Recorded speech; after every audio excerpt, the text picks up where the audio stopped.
How realistically do you cope with such a massive influx in users as a very small team? And you're high on fentanyl. I got to do 3 radio interviews and they were super fun.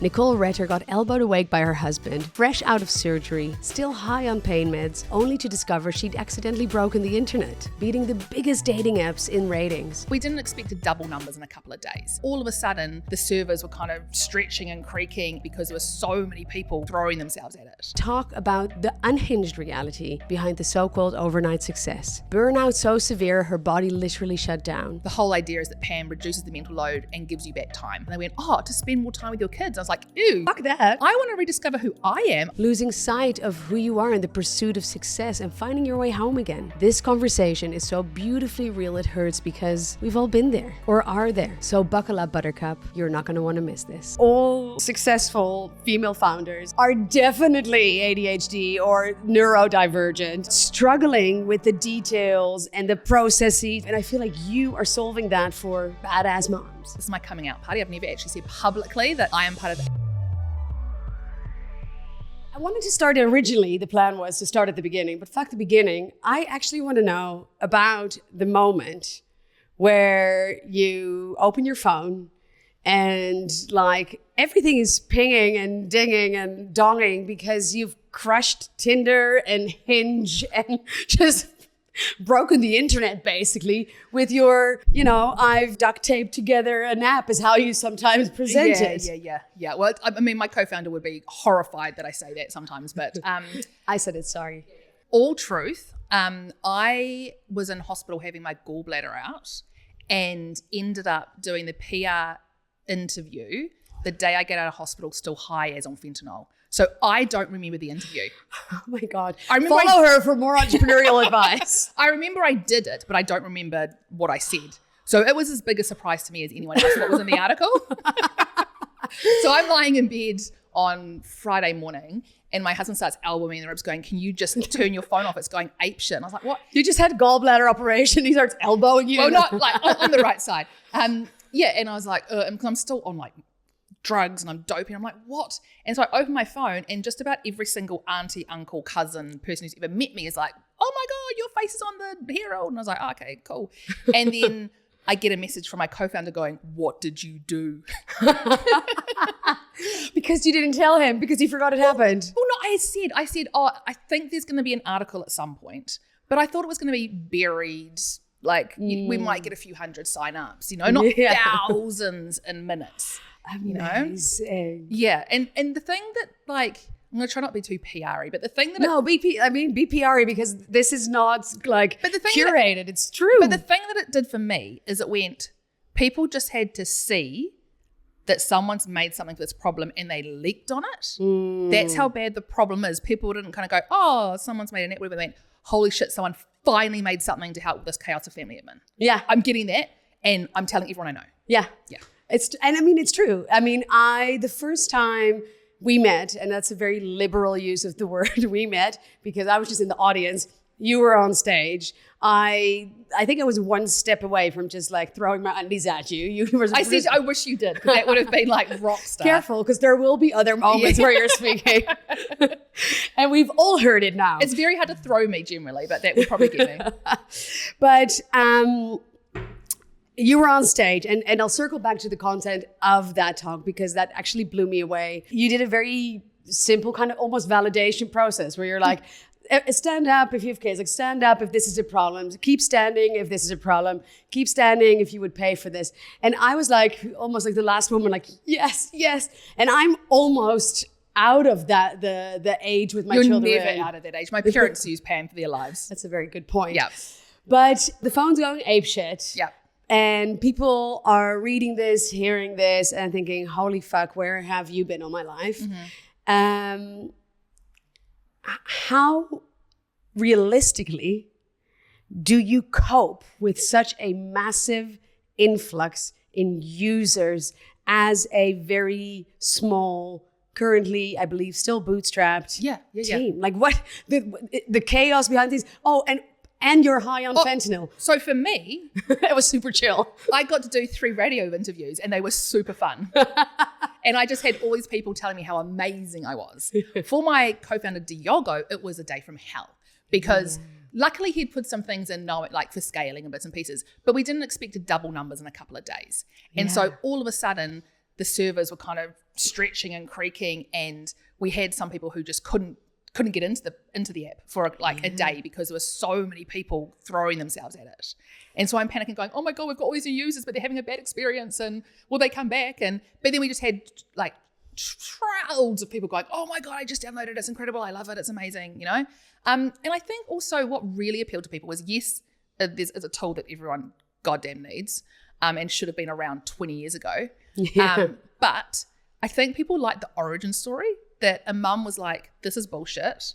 Why am I? Like, what the hell? Why are me and my friends suffering from this problem and no one seems to care? They care. There's 101 like project management tools when I'm at work, but nothing for at home. I know. And I was thinking about it, right? We call it, the mental load, and we talk about it, but do nothing about it.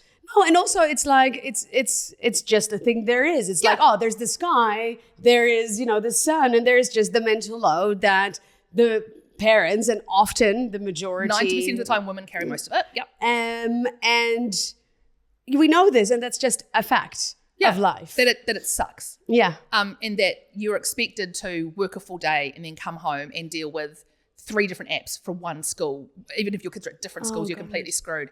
And then you have you think technology would make life easier, but it gives the opportunity for teachers, and I love teachers. Teachers are amazing. I mean, God save them. I could never, reach out to you constantly with little bits and pieces because I don't want to overwhelm you. But the little bits and pieces, it's so hard to keep track of. So my kid's meant to wear something yellow on Friday, and then also bring a jar from home on Monday. And I'm like, I can't. Where do I put that information? A gold coin, and then oh my God, the first time, I'm not from here. The first time I got messages about Mufti Day. I mean, for the people who are not from New Zealand, Mufti Day sounds like something very different than it is. Can we all just agree? It's a very weird, Yeah, but like you said, and also there's sports and there's hobbies and there's other obligations. It's too much. It's not fair, it's not sustainable, and it makes you feel like you're failing at every area of life. And it takes up so much energy. And so remember when I was very first pitching PAM to I can't remember to maybe to an incubator or something, and I was talking about how the whole idea is that PAM reduces the mental load and gives you back time and energy and brain space. And they went, to spend more time with your kids. I was like, ew. Oh, fuck that. Those guys? Yeah. And I was like, they get so much of my time. I want to rediscover who I am. I want to get back into mountain biking. I don't remember what it was like to paint. And for some people, absolutely, it'll be about spending more time with their kids, and that's beautiful for them. But for me, I was like, I don't care what it is. I just want you to have that space to figure it out. Well, and to, like you say, to have that freedom to decide what you do with it, even if it's nothing, just to have some space. It's ridiculous how many things you're juggling. And we were talking about this. For those of you who haven't read it, I recently had an intrusive thought that I pour into blogs and make your problem around how I am fundamentally convinced that all successful female founders, and successful by whose measures, by the way, all badass female founders, badass, are definitely ADHD or neurodivergent. You and I were just talking about it. So add to that, because the traits of founders and entrepreneurship, of the big thinking, the connecting the dots, but struggling with the details and the processes and the repetitiveness. That's the same in life. And I feel like you are solving that for life, for badass moms. Well, when I started PAM, that was the thing. I was like, I can't keep track of the stuff. It's stressing me out. It's absolutely breaking me. And then a year ago, I told, this is my coming out party. I've never actually said publicly that I am part of the ADHD club. No, I don't think anyone's going to be surprised. I know. Wait, hold on. Wait, let me pick up my jaw. Like, what? What? You? Never. And so I was talking with this coach of mine, and she went, do you think you created PAM because you were someone with ADHD, struggle with admin and boring and process, and needed a way to solve it? And I was like, oh my God. Penny drop, wow. And I was like, and also everyone deserves it, but that's a really concentrated need. Being a woman with ADHD and children and trying to keep all the balls in the air was impossible. Well, imagine because the minute you started talking about it, everyone around you was like, fuck yeah, where has this been all my life? So imagine if it is such a big weight to carry and near impossible to carry for everyone, be it neurotypical, neurodivergent, totally. Add that as an added layer on top 100%. Of it, and it's just fucking jackpot. Yeah, and we have these, my North Star metric for, everyone has their North Star metrics about, I don't know, whatever that has happened to be. Mine, which is around how much stress do I reduce on people using PAM. I don't care about how many times they open it. If they open it once a month, amazing, as long as they're reducing their stress. Like, I don't care how you use it. If you never open it, if you just get the reminders, whatever. I love that story, and I'm loving bullshit. Not on how dare you, not on that metric of how much stress you get to reduce for others. I believe in. Yeah. Where do you fit in? Where is the North Star metric on reducing stress and taking care of you? So I had a very enlightening session with a very perceptive coach the other day, and she read out my mission to me, which is all about reducing mental load on parents, particularly mothers, and giving them more space to do the things they love. And she read that out to me and said, I think you're a fucking hypocrite. Okay, so yeah. And I just went, wow. How much do I pay you for this? So much. Well, I hadn't paid you, but I was like, I'm going to pay you. Yeah, I love you now. Yeah, you're amazing. I'm terrified, but you're amazing. And yeah, I'm really, really bad at that stuff. Really bad. So in 6 weeks ago, I think we were meant to catch up 6 weeks ago, and I had to cancel because I was in full burnout. Yeah. And not just like, oh, I'm a bit burnt out. Like, I can't have it's not cute. No, I can't have a conversation with my husband. I can't make myself food. I can't get out of bed. Burnout. And that was rough for a couple of weeks. And I had to get on the phone with my co-founder and say, this is what's happening. He's like, I saw you heading towards this. Like, back away. Don't pick up your phone. Don't check Slack. Just back away. We've got this. Don't you dare. Yeah. And seeing what the team did with my absence was just freaking epic. But then I started kind of slowly climbing out of it. And then I started slowly going back to normal, like within weeks. Yeah. Like, but so stupid. What? Yeah, because your normal. Yeah. Was a very unsustainable level of stress. Yeah. And then a couple of weeks, so I started kind of coming back into normal, and my husband and my co-founder are like, slow down. And my board's like, be careful. And I'm going, yeah, I'm fine, kind of brushing it off. Don't tell me what to do. Yeah. And then I get this incredible chest pain in bed one night. It's the most crippling pain I've ever had. Worse than childbirth. And that's a lot. And I scream for my husband to come to the room, like, call an ambulance right now. I'm having a heart attack. And that was one of the scariest moments of my life. And all I could think, I couldn't talk because I was in so much pain. All I could think was, I did this to myself. Oh my God. I did this to myself. Even then, the guilt continues. Yeah. And like, as I'm dying. As you're dying, it's like, I'm doing the dying wrong. I know. But yes. Yeah. And then so I went to the whole A&E in the hospital, and that was very dramatic. And you didn't die? I didn't die. I'm still here. They thought it was much scarier things than a heart attack, but it ended up being that I had gallstones, right? And so I had to have surgery, and that it was like my body went, I gave you burnout and you ignore me, so fuck you. I'm going to literally pull your legs out from underneath you. And so when I had surgery, I had to sleep half a day every day for a week. Yeah. And I was like, oh my God, this is what it's like to be present in my body. Like, I honestly, you could have told me that I had slashed my leg and I wouldn't have noticed when I was running around. Isn't life funny? Like, first of all, the similarities between our stories sometimes is a little bit scary to me, because I ended up with emergency surgery in the hospital when I was a complete workaholic. First thing I did when I woke up from, what did I call it? When they put me down, I woke anesthetic. Up. Thank you. It's a big word. Put you down. Yeah. Put me down. Maybe they should have. But they tried, but she kept kicking. That's true. But yeah, first thing I did was message my team, and I'm like, exactly. And they are like, I'm like, oh guys, sorry, I'm in hospital at emergency surgery, but don't forget for the agenda for the meeting today. And everyone is like, what the fuck is wrong with you? But what I also realized is that the signs, the physical signs of what I ended up having to have emergency surgery for had been there, but I just like was so out of touch with my body and my emotions. I was living fucking neck up, and just adrenaline, caffeine, and it's an addiction. Like I actually realized that I could see what I was doing, and I was trying to stop. And I'd be like, okay, you don't need to check your emails. You just checked them 5 minutes ago, and it's 12 o'clock at night. Don't open your emails.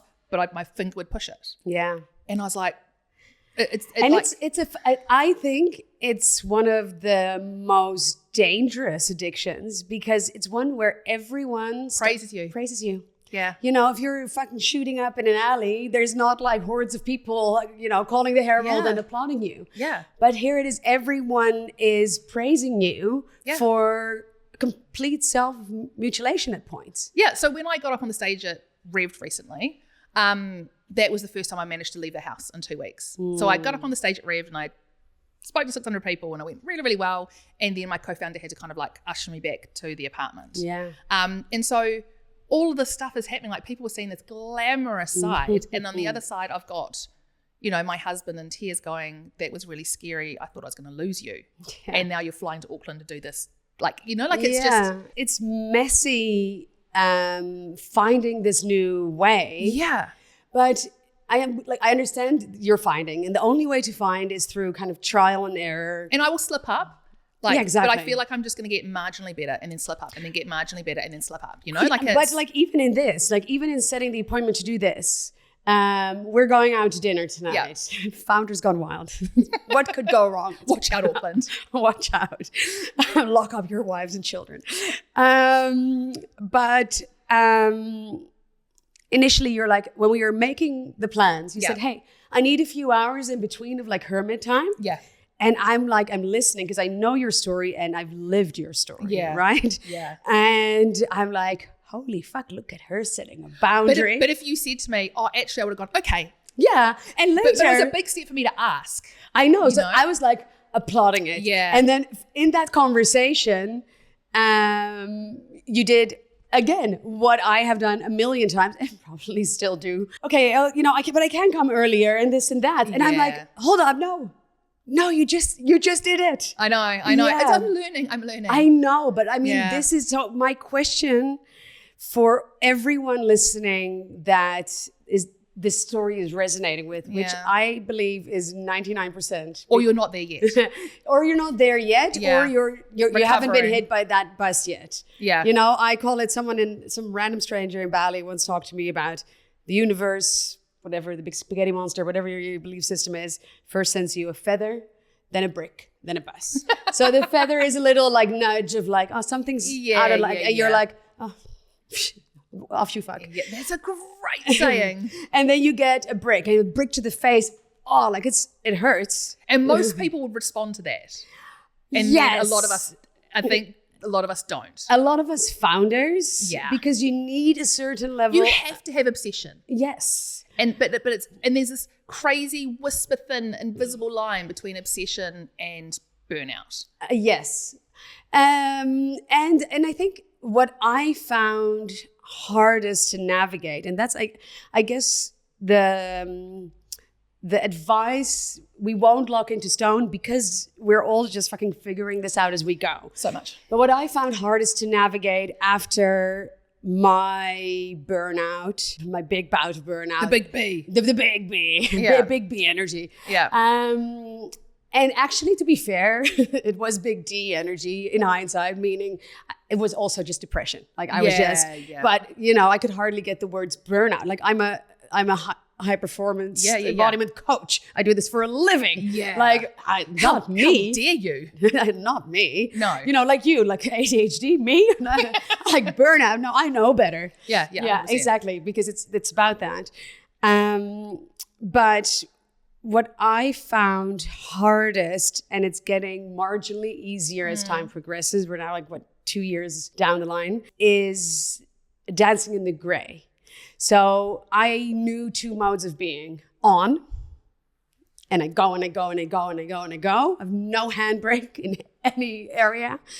or off. And collapse. Yeah, and that's very classic ADHD, and that's how I've lived my life. Right. Consistently. And but then, I used to go on, off, on maybe a weekly basis. Right. And then as a founder, I just went on. And you could feel a crash, and I would push through the crash. On. I could feel a crash, and I'd push through the crash. And that's why the crash was so hard when I hit. Yes. So now, as you're trying to navigate the space in between those two extremes, how do you, like, what are the signs you look out for that you're like nearing? Yeah. So, because that's the tricky part, because the only world I knew. So I only recognized it when it was too late. Yeah. And I guess I was also scared of the off because I was so... It was awful. Well, and I was afraid that I would slip back into that depression, into that burnout, and I wouldn't get out of bed. And but then you push yourself back to that point. And I'm at the very start of this journey, which I feel like a lot of people have tried to help me on this journey, and I just always revert back to my normal. And I need to change my normal. And that's a really big part. And so for me at the moment, because I'm in I know that I'm in a very, I'm still coming out of burnout, like you don't recover from it like that. Like I have to be careful, and I'm not a careful person when it comes to myself. And so I have external things that I have to report to. So I now have a life coach who said that she's going to make me send her a update every single Friday on what I've done to actually look after my health. I have. Do you put it in PAM? I have. In PAM, I have meditate, take a walk, drink 2 liters of water as tasks I have to do every day. Wasn't that a text you literally just got from your co-founder when we were walking in there? Yeah, he sent me a message saying, not for anyone in particular in the team, but you know who you are. Please make sure you hydrate and get some rest today. Because when you've got your co-founder, your board, and your husband going, we're terrified for you. Yeah. Like, slow down. Like it's you're not going to get to where you want to go like this. No. And actually I think I could probably do 20% less and be just as effective, because it's the checking your email nonstop. That's this weird obsessive behavior that actually isn't helping moving the needle on anyway. Not at all. But if I actually stop and go for a walk and I have an aha moment, that's it. So it's, and I was listening to your podcast with, I'm going to mispronounce her name, Chawi? Yeah, Chawi. Yeah. And the talking about like the separation between your body. Honestly, it felt like my body was a completely different entity that I no longer acknowledged. I could go 6 to 8 hours on my computer and not have gone to the bathroom or eaten anything or drunk water. It was like, and so I got so far removed and then when I finally did start listening to it, it was like my whole body was shaking. Yeah, and it's overwhelming. First of all, 9th of November, we are doing an event here, Shawi and I. Oh, it's going to be so low. You go come up. When you were talking about that somatic thing, I'm like, I need to know about somatic. Oh, this. Yeah. We will talk about this, but seriously. Like listening to my body is the first thing going. Well, and also, when I started doing that, listening to my body is one thing. Listening to my emotions and allowing my emotions was a whole other ballgame. And I remember talking to my therapist at the time, and I had just kind of unmuted those two like data streams. Yeah. And it is, it's overwhelming. It's like all this information is coming in. I remember saying to my therapist, like, how does anyone get anything done if you actually process your feelings? Like, how do you do? Because it's like a full-time job. Because I felt like one big like open wound, and but that settles, right? It's just a lot of new information. I think one of the really scary warning signs for burnout that I got that scared me, and I saw it too late, so I couldn't stop myself sliding further, was you change your values. Oh, yes. And it makes me quite emotional thinking about it, but like picturing myself at the kitchen table and my kids coming up to me for attention, at 5 or 6 o'clock at night where it's family time, and me being like, can you just not, I just need to finish this email, and snipping at them. Yeah. And that is not who I am as a person, not who I am as a mother, but that started becoming my default. Yeah. And I was like, it's not their fault they want to show me their thing from school. It's not their fault they're asking me to get dinner on because they're hungry. Like, Jesus Christ. Like, I started ignoring my own needs was one thing, and I could do that till the cows came home. But then when I started ignoring my kids' needs for me, and I was like, oh, if someone had filmed that and shown that to me, it would have destroyed me. Isn't that, I mean, what a incredibly potent and brutally honest moment. Yeah. But isn't it fucked up that because of course for your kids, but I bet if, the neighbor's cousin's dog had come by really needing something in that moment, you also would have shown them more grace and kindness than you would have yourself. Oh, absolutely. And isn't that like like I say, same moment where I had this out of body moment in my past life as I just came out of the surgery we're talking about, went in still bleeding from the abdomen because I had to fire a guy because otherwise the contract would roll over, and his grandmother had just died, and I'm sitting there and I have tos. That's the bit that blows my mind, is you do start talking yourself into have-tos and how important everything is. Oh, that's it. And you're like, actually, like I was with some girlfriends a couple of months ago, and I went down for my friend's 40th, and it was like they're bringing together these beautiful women. And my girlfriend said to me, I've known you for 20 years and I have never seen you on your phone answering emails while you're at a dinner party with your friends. I have never seen you rush off to do a meeting, And I was like, oh, well, I just have to get this newsletter out. I just have to get this update out to the investors tonight. And then I stopped and I went, wait, I'm the boss. None of these people are like waiting at their inboxes for it. There's no designated date. I just decided it was better today than it would be on Monday. No, I'm not going to fucking do it. I don't have to do it. So there you have it. There you have, when we were talking about, so what are those signs you're going to look out for in between the on or off? It's the have to. When you hear yourself say have to, I have to finish this email. That becomes like a landmark. You're like, oh, hold on. There it is again. Yeah. That's a good landmark. And also when you're doing the have tos, you're not prioritizing.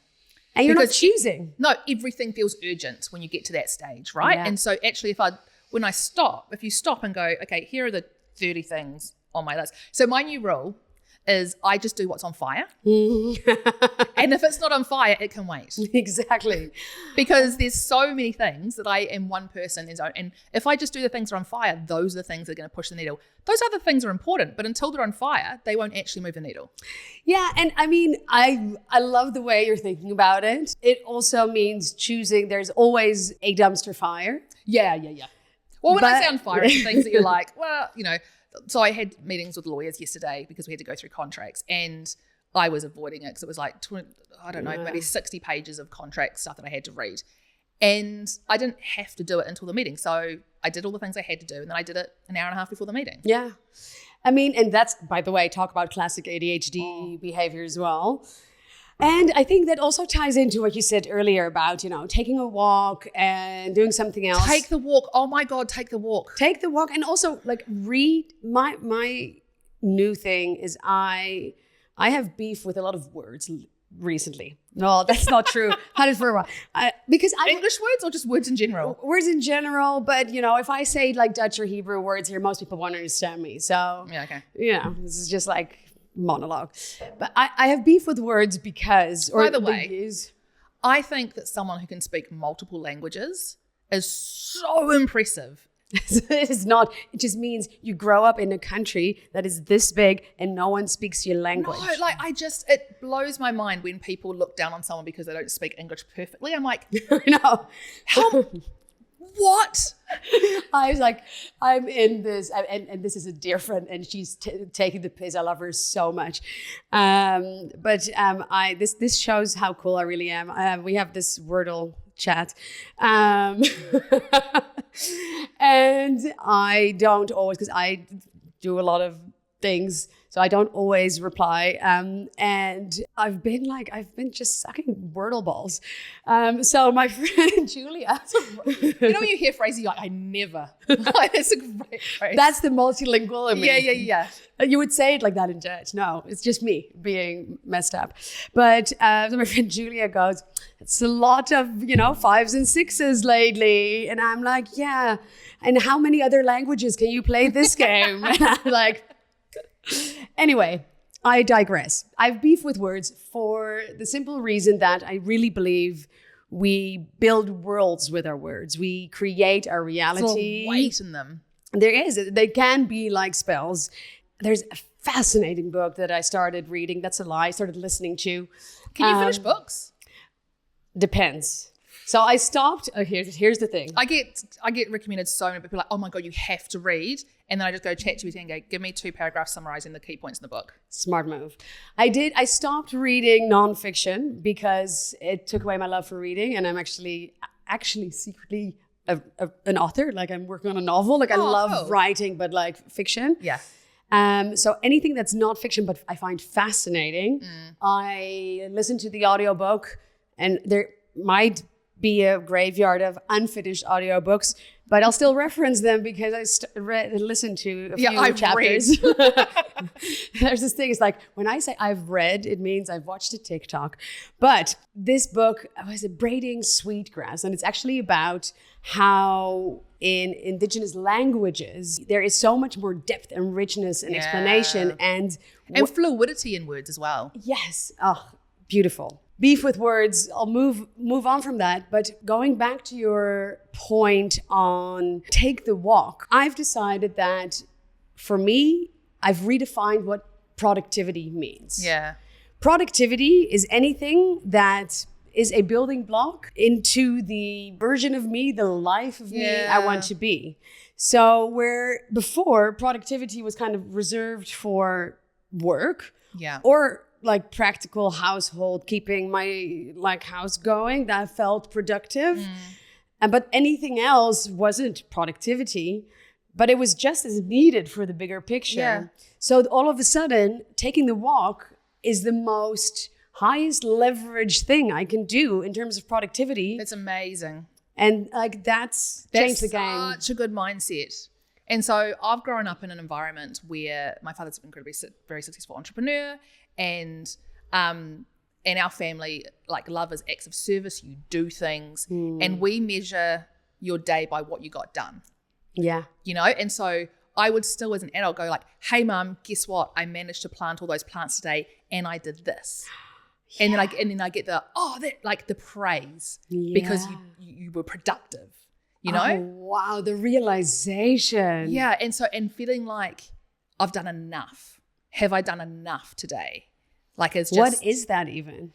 Yeah, and it's weird because I never feel like I've done enough. No, exactly. It's an ever-moving goalpost. Yeah, and so I have these goals and I get to them, and the second I get to them, I go, like, so when we went from 7,000 to 14,000 users, I went, for a day, I was ecstatic. Ecstatic. And then you were also on drugs. I mean, really good ones, but yeah. But then the next day, I was flat as a pancake. And I was like, why do I feel awful? Like, why do I feel so flat? And I was like, because it's not enough. 15,000 is nothing. We need 150,000. And I was like, and I sort of had to check myself. I was like, why can't I enjoy this? Like, what? I have these goals, and as soon as I get close to them, they're not enough anymore. And I think I do a lot of work around this. So we can turn this into like a coaching moment? Basically, yes. Yeah. I will invoice you. Okay. But I do a lot of work around it because I work with the most fucking badass, amazing female founders all over the world. And no matter what stage of their business or their life they're in, it all boils down to a few core concepts that are true for all of us. And like, just spoiler alert, anyone who ever is like planning to work with me in the future, you think you're hiring a business coach, you will be crying and unpacking your childhood trauma within the first call. Otherwise, you get your money back. If you were not crying. No, but the thing is, especially as founders, our businesses are an expression of ourselves. It's like a kid coming like, look, mommy, I made a drawing. right? You create, it's a creative endeavor. And what informs that is what is inside, and what's inside is informed by how we are raised in our society and so many things. But unless we are aware of those things, like you say, acts of service, awareness precedes choice. The second you are aware of something, it's like you turn on the light in a room. Now I can move around. Yeah, and sometimes you'll still make, not necessarily the wrong decision, but you make the decision that you know isn't right, but you're making it with awareness. Yeah. And it's very different because the next time you might choose a different path. Yeah, and also like giving yourself credit that often these neural pathways of behaviors have been very well practiced. Yeah. I've been doing this for 40 years, for 40 years, for 40 years. So now I may know that it may not be, you know, the best thing for me, and I may need to slow down. But these are very deep grooves, and changing and carving out a new pathway is not just a mental thing. And that's where the somatics and the nervous system comes in. Like there's so... And listening to your session with shall we? Yeah, shall we? And talking about like getting into your body and stuff. And I realized the only time up until recently that I actually, like over the last year of just rushing and rushing that I felt in my body was during sex. There was no other time where I was conscious of my body whatsoever. Like it just, all of that was just automatic. And there was just, I'd be thinking of 100 things while I was getting dressed. I'd be thinking of 100 things while I was brushing my teeth, just not even feeling the sensations. And you become almost so disconnected, I have found at least, that you become almost fearful of your body because you're just like... It feels foreign. Yeah. Yeah. Isn't it insane? Like the way, and the whole way we live is designed to disconnect us even further. So just, that's why I think these conversations are so incredibly important. And sometimes people are like, well, I thought we're talking about business. And we are, and we will, but there is no business without you. Yeah, totally. And there is definitely not a business that can live up to like everything it can be, its full potential. And I don't want to do that. Like I have, I go to events. I can't remember whether I've said this or not. I'm a bit fried today, but I go to events and I have women lining up to hug me, to thank me for what PAM has done for them. And I, like that's a little bit of a weight going, oh, okay, like we need to make sure this thing keeps going. But two, it's like the world needs this. Yeah. And by not looking after myself, I'm not going to be able to give this to all these people whose lives it's changing. I have to read what I wrote this morning. It's literally about that. It becomes, it's bigger than you. It's bigger than me. And what if I, saw this incredible man yesterday doing a pitch about this amazing technology for early stroke detection that can be wheeled around in ERs. And he was going, oh, I wish I chose something easier. I'm like, I'm so glad you didn't. Because you're going to save so many hundreds of thousands of people from having debilitating or death experiences because they're going to get their strokes detected earlier. Yeah. It's... But I also, like, in speaking into that, I have always struggled with a not enoughness in terms of impact. Yeah. Because, there's so many people detecting fucking strokes, and I have many skills and I have done really awesome shit, and I believe that what I do makes an impact. Otherwise I wouldn't be doing it. And you also, like, I have been in like a paralysis of like an impact paralysis of like, it's not big enough. Yeah. But if you don't start, it can't be big enough. And if you just impact 2 or 3 people, then you've made an impact. Yeah. And so a couple of years ago, so I had a really severe concussion a couple of years ago, and it forced me to take a year off work. Wow. Which gave me the space for PAM to probably percolate, right? Yeah. And I wrote, and I did like marketing, and I enjoyed what I did, but I was like, we're not, solving any big problems. I'm, marketing for digital agencies, and it didn't really fill my cup. And also I'm always told to stay in your lane. Stay in your lane, which drove me crazy. You're like, whose lane? And then it was kind of like when I started doing PAM, it was like these wings just spread. And I was like, oh, I don't have to stay in any lane anymore. There's no lane. Is no lane. There's no lane. I just get to fly and do whatever I want. Yeah. You know, and kind of go. And what I did is I sat down before the PAM thing. There was a couple of triggers that created PAM. There was my life trying to deal with the chaos. But I also sat down with a piece of paper and I went, okay, what are my values? And my values, one of my values around family, around friends, around a few other things, and the word support came up under all of them. And I love supporting my family, and I really love supporting women. I used to do a lot of mentoring for women. And I was like, okay, I love doing the support thing. That's something that makes me really happy and that's like fills my cup. Okay. And then what am I good at? And I was like, well, I'm good at brand and kind of a bit of digital and marketing. And so I can kind of do something in that. And what am I going to get paid at? And that's where I went, oh, well, maybe. And that kind of, it's called, I later found out there's something called Ikigai. Yeah, I just want to say it. I invented Ikigai. I DIY'd Ikigai. Icky DIY. Yeah. And that's like where the grassroots started to come from. I was like, well, I could do something that supports women with some digital and that's kind of, where some of that stuff came from. When I started fangirling as you were on stage at Electrify, you were telling a story of the different PAMs and how you started, because that's always fascinating to me. I have up until this business, I've been an entrepreneur for I keep saying it for 15 years, but I've been saying that for like 3 years. So I don't know. So we start getting younger, I think, now. Yeah, I think so. The math ain't quite mathing, but for a while. Yeah. But I've always been in the service industry. I've always had a marketing storytelling agency. And the great thing there is that you can make shit up on the fly. You can change it in a heartbeat. So I'm always fascinated about learning how people create either products or SaaS products because it's it is a completely different ballgame, which I wildly underestimated. And you shared a story of the different PAMs that blew me away. So would you do us the honors? So because I was bootstrapping, I cannot afford, if I build this product, I can only build it once. And that is how almost no products are ever made. Yeah. Most products have iterations and this doesn't have product market fit, so we pivot and we do this. I'm like, I can't do that. I don't have the opportunity to do that. So if we're going to create this thing, it has to work immediately, which is a lot of pressure. I was like, I have one crack at this. So I was like, well, I need to make sure I'm building the absolute right thing. So I kind of went, well, what's this like scrappiest way that I can do this?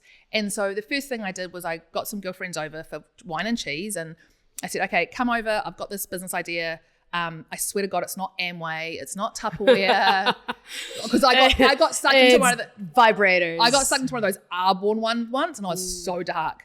I didn't buy it, but like I'll come have a drink. And said, look, I've got this idea. What do you think? And they were like, we love it. We need it. How do we do this? This is incredible. I thought, okay, there's something in this. And then the next step was I posted a survey on a Facebook group and 400 women replied overnight.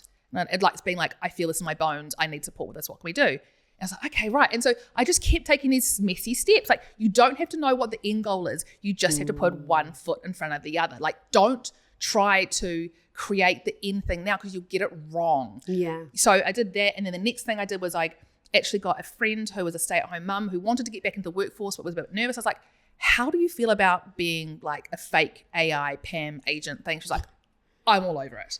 And so families were sending her all their stuff and she was reading it and typing up calendars for them. And we did that for like a month.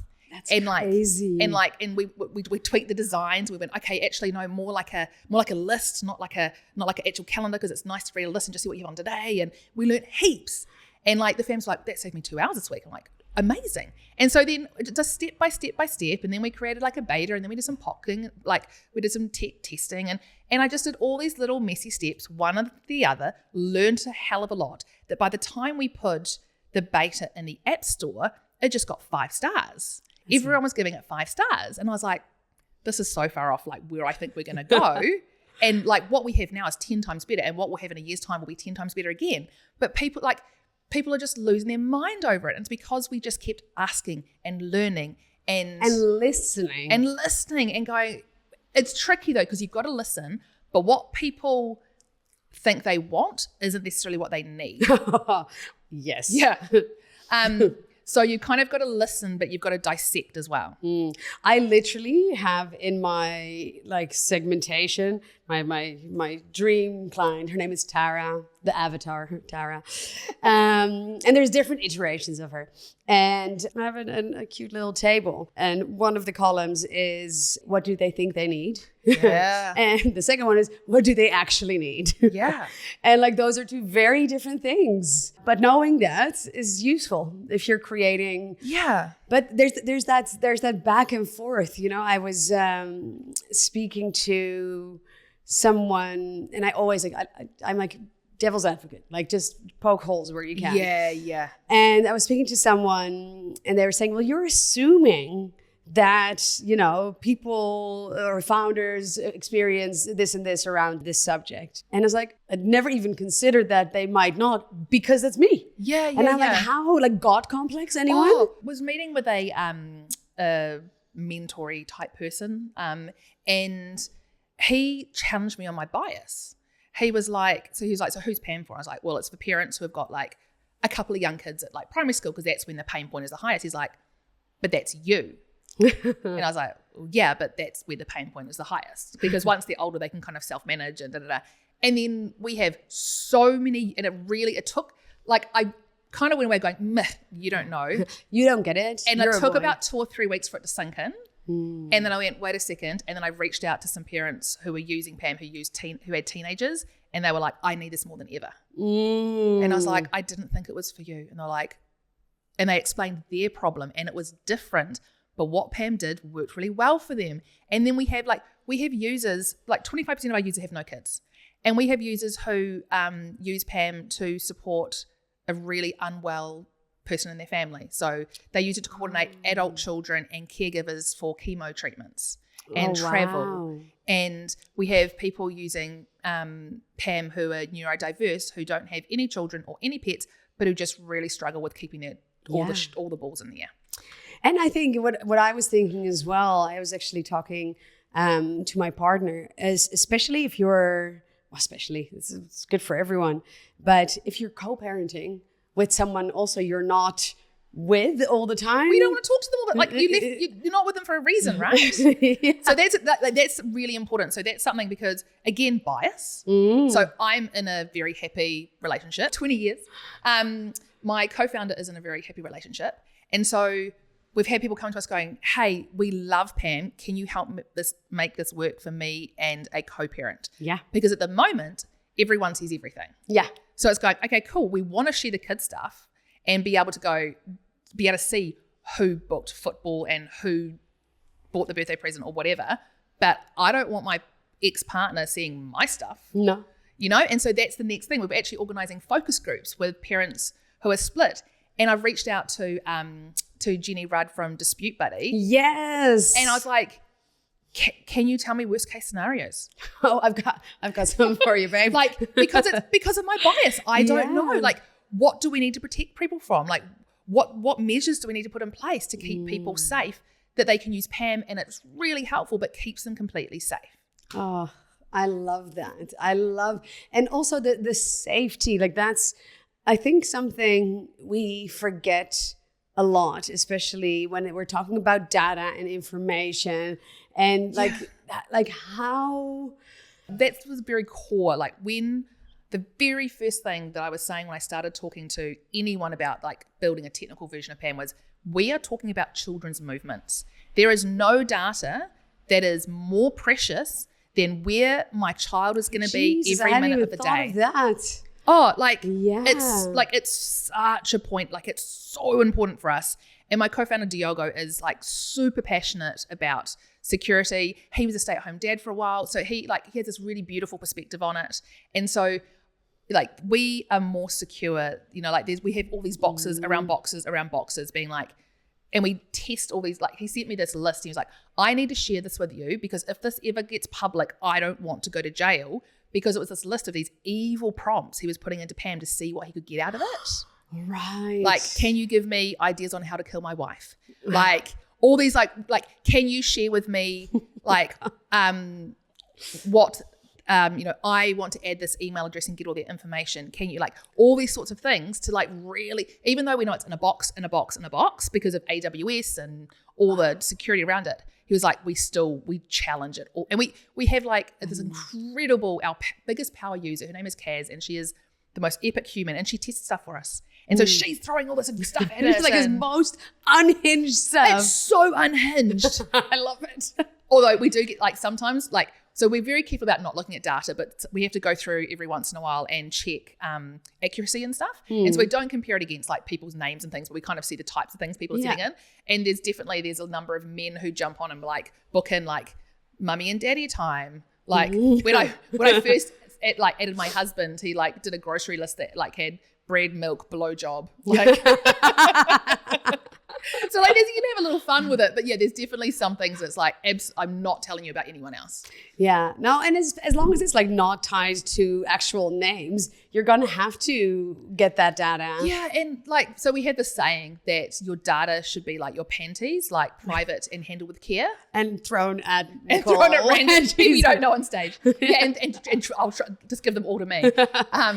It's so important, because not only is it a calendar of where you're going to be at what times, but you're sending emails with content in them that could be really sensitive. Like, what if you're sending an email about, I don't know, a divorce hearing that actually has some of that content in it? Or, like, there's really sensitive information, and it's so important. So we could have actually moved faster if we hadn't have been so protective of that. But that was never, ever an option. No, because that was fundamentally the cornerstone of what we had to take care of. Oh, I love this, because I know we can talk forever. So I'm going to. Seriously. We've probably already, like. I know. And you know what the thing is? Today, for the first time in forever, I remembered to bring the iPad that has a countdown so that we don't talk forever. And then we didn't put it on? And it's in my purse. So I'm going to ask you, I was going to say one, but I'm joking. 2 last questions. Okay. First, is there anything we haven't touched upon that is important people understand about you, about PAM, about what you're building, that you want the world to know? I think that, you see the Instagram or LinkedIn reel, right? And I try to be as authentic as I can on those platforms, but at the same time, you're trying to raise money for investors and X, Y, and Z, and there's only so much you can say. That don't compare yourself to anyone. Yeah. Like, just don't. Like, people go to me, I now get phone calls from people, about work things, and I go, oh my God, I'm actually really nervous to talk to you. I'm like, I'm in my dressing gown right now next to a massive pile of laundry. I am so grassroots. My office is my caravan in the driveway. I love that. Just don't compare yourself to anyone else, because it's your journey, and actually what you see is only a very small part of it that's out there. Anything else I could tell you about me is probably, it kind of blows. If I'd looked back 10 years ago and looked at the business I've created, I would burst into tears, because I spent 6 years trying to have my kids. And now I'm bursting into tears. And now I have a business that's completely about dealing with the mental load of having them. It's very ironic. Too many time you don't want to spend with them. Yeah, I know. And I'm so lucky, and I know that there will probably be people listening to this who are either trying to or haven't been able to have children, and I'm very aware of that. Like, that was me for a long time. I'm super lucky that I met an amazing founder who actually ended up being our egg donor. Yeah. So my children are part Dutch. Oh my God. I know. They have really long legs. That's where that's why they shunned me. So I just think that you don't know where you're going to end up. And from being desperate to having children to building an entire business founded around the effort of managing them. Oh my God. It's like a real kind of 360. Like, it just, Yeah, and I think that's such a beautiful truth in life, in business, in anything. When you think where you're going, when you said before, I had to stay in my lane and now there's no lane, I can fly. Yeah. Even when you think you have your lane, it's nice to think that sometimes, because it gives you a sense of control or security. Yeah. But I mean, anything is possible, but it's possible if you look around and not if you're just. Yeah, and I think if you have a continual niggling, if an idea just won't go away, it's your intuition. There's something in it, and you may only follow it for a day or two and realize that it's not worth going, but follow it, do something about it, talk to someone about it. It's amazing the number of people who have come up to me and gone, oh my God, I had that same idea. It's but did you do anything? But that's it. One of my favorite quotes by Rebecca Campbell, it comes from one of those Oracle card decks. I'm super witchy woo-woo weirdo. But it is, if you're just brave enough to follow the breadcrumbs of what lights you up, you'll inevitably end up lighting up the world around you. Yeah. And it doesn't have to make sense. Often the best things don't make sense. And it doesn't have to be for business, right? You can also follow those niggly, what if pole dancing is your passion? Yes. And you keep looking at flies but putting them down, whatever. Just follow your intuition. Yeah, and also things that I followed that I thought had nothing to do with my business are now integrated in my business. And I'm funny that. Thank you for sharing all of this. Thank you for being here. I fucking love this. We are going to continue. Yeah, 100%. Sorry, guys. We have to end this interview. But I learned so much. And I am so excited to witness the ripple effect of magic. Yeah. Beyond families, communities, that this idea that came out of your concussed mind. Yeah. And the village. I don't think I talked about the village one, but the fact that the entire point, yes, there's the admin and the AI, and that's all wonderful, but the whole thing is actually, we're not meant to live in silos. We're not meant to live in this nuclear family crap. We're meant to have support. We have incredible people around us, but no one knows where to lend a hand. And so the whole thing with PAM is going, that's the thing that's missing in our community, and that's what I'm trying to help bring back, going, you can add your girlfriend and your best friend and your mum, and you can all support each other like we lived in villages for most of existence. Oh, I love this. To the village. To the village.